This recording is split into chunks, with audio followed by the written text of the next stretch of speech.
আমন্ত্রণ জানাচ্ছি আপডেট সংবাদে। শুরুতেই জানিয়ে দিব গুরুত্বপূর্ণ শিরোনাম, এরপরেই থাকবে বিস্তারিত। হামাস ইসরায়েলের যুদ্ধের সর্বশেষ আপডেট এবং ফলাফল। গাজা উপত্যকায় দুর্ভিক্ষের দ্বারপ্রান্তে, হুঁশিয়ারি ডব্লিউএএফপি এর। এদিকে যুদ্ধবিরতির শেষ দিন আজ, ফের নৃশংস হামলায় পতিত হবে গাজা। জানাবো গাজা আগ্রাসন ইসরায়েলের জন্যই আত্মঘাতী, ফলে ধ্বংস অনিবার্য।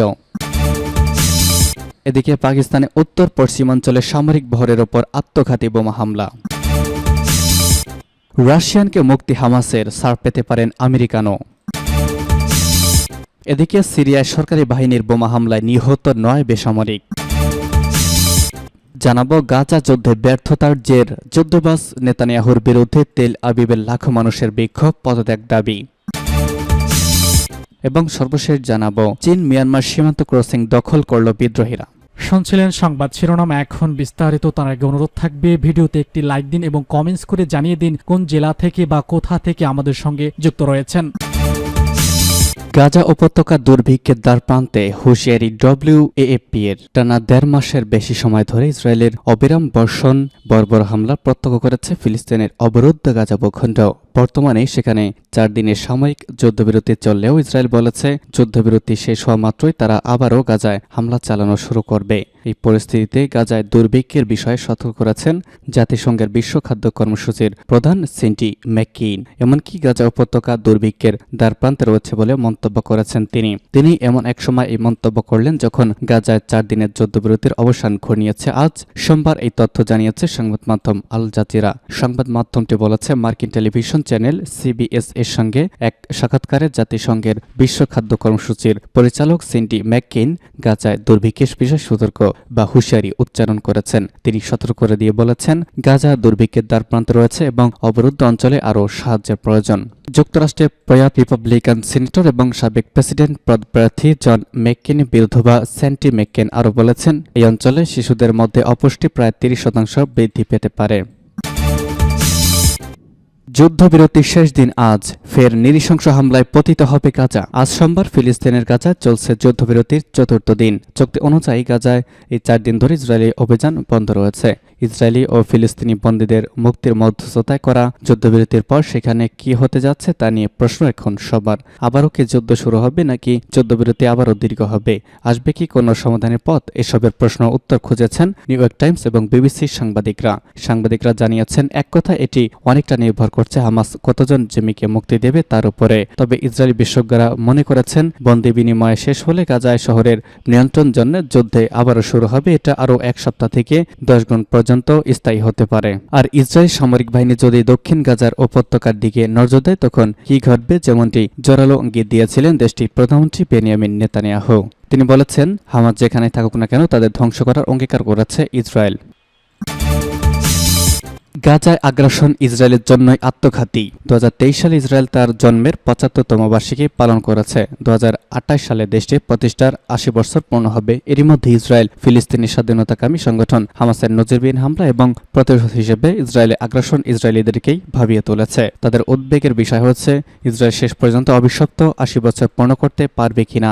দেশটির সাধারণ কোনো নাগরিক বা সেগুরা নন, দেশটির প্রেসিডেন্ট এবং প্রধানমন্ত্রীরাই এমন সংশয় প্রকাশ করেছেন। বিশ্বজ্ঞের কেউ বলেছেন গাজা যুদ্ধ হচ্ছে ইসরায়েলের শেষের দিকে। ইসরায়েল বলেছে যে তাদের আত্মরক্ষার জন্য এই হামলা চালানো হচ্ছে, অথচ বিশ্বজ্ঞরা বলছেন এই হত্যাযোগ্য ইসরায়েলের আত্মরক্ষা তো হবেই না, বরং দেশটি আরও অনিরাপদ এবং বেশি ঝুঁকির মধ্যে পড়ে গেল। চলতি বছরের 14 মে ইসরায়েল তার 75 বছর পূর্ণ করেছে। ইসরায়েলি গণমাধ্যম দ্য জেরুজালেম পোস্ট চলতি বছরের 1 মে এক প্রতিবেদনে জানিয়েছে। পাকিস্তানের উত্তর পশ্চিমাঞ্চলে সামরিক বহরের ওপর আত্মঘাতী বোমা হামলা। পাকিস্তানের অশান্ত উত্তর পশ্চিমাঞ্চলে সামরিক বহরের ওপর আত্মঘাতী বোমা হামলায় অন্তত 11 জন আহত হয়েছে। খাইবার পাখতুনখোয়া প্রদেশের বান্নু শহরে এই হামলা চালানো হয়েছে বলে জানিয়েছে একাধিক সরকারি সূত্র। আহত অন্তত 3 জন অবস্থা গুরুতর বলে জানিয়েছেন তারা। সেনাবাহিনীর মিডিয়া শাখা ওই হামলা সম্পর্কে তাৎক্ষণিকভাবে মন্তব্য করেনি। সরকার বিরোধী হাফিজ গোল বাহাদুর গোষ্ঠী ওই হামলার দায়িত্ব স্বীকার করেছে। তাদের সাথে আফগানিস্তানে তালিবানের ঘনিষ্ঠ সম্পর্ক আছে বলে জানা গেছে। আফগান সীমান্তের কাছে উত্তর অজিরিস্তান সহ বান্ন এবং এর আশেপাশে এলাকায় নিয়মিত উগ্র হামলা চালিয়েছে। পাকিস্তানে অভিযোগ, আফগানিস্তান 2 বছর আগে ইসলামপন্থী তালিবান আবারও ক্ষমতা আসার পর থেকে পলাতক উগ্ররা যে দেশের নিরাপদ আশ্রয় থেকে সহিংস হামলা জোরদার করেছে। কর্মকর্তারা বলছেন, সহিংসতায় 2300 এর বেশি পাকিস্তানি নিহত হয়েছে, যাদের বেশিরভাগ নিরাপত্তা বাহিনীর সদস্য। ফলে তালিবান সরকারের সাথে পাকিস্তান সরকারের সম্পর্কে টানাপোড়েন বেড়েছে। 1 ডজনের বেশি উগ্রবাদী গোষ্ঠীর জোট নিষিদ্ধ ঘোষিত তেহরিক-ই-তালেবান বা টিটিপি বেশিরভাগ সহিংসতার দায়িত্ব দাবি করেছে। সূত্র ভয়েস অব আমেরিকার।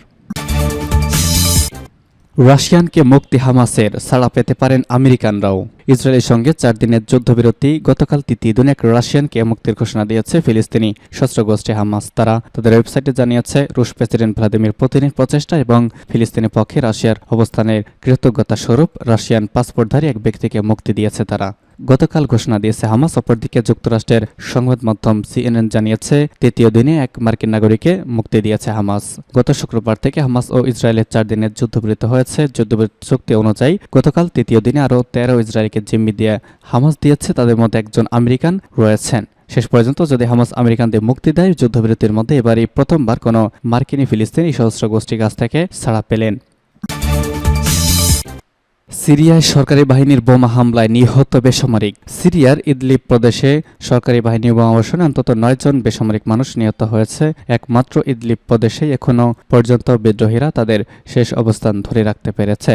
সিরিয়ার যুদ্ধ পর্যবেক্ষণকারী সংগঠন Syrian observatory for human rights জানিয়েছে, ইদলিব প্রদেশের জামাল আল জাওয়াই এলাকায় গ্রামে একদল লোক গাছ থেকে জলপাই সংগ্রহে কাজ করছিল সময় সেখানে সরকারি বাহিনীর বোমা এসে পড়েছে। এতে এক নারী, 6 শিশু অন্তত 9 জন নিহত হয়েছেন আর অনেকেই আহত হয়েছেন। জঙ্গি সংগঠন আল কায়দার সাবেক সিরীয় শাখার নেতৃত্বাধীন হায়াত তাহরির আল শাম ইদলিব প্রদেশ এবং প্রতিবেশী আলেপ্পো, হামা ও লাতাকিয়া প্রদেশের কিছু অংশ নিয়ন্ত্রণ করেছে। সিরিয়া সরকারের পাশাপাশি যুক্তরাষ্ট্র এবং জাতিসংঘ HTS-কে সন্ত্রাসী গোষ্ঠী হিসেবে বিবেচনা করেছে। সূত্র AFP।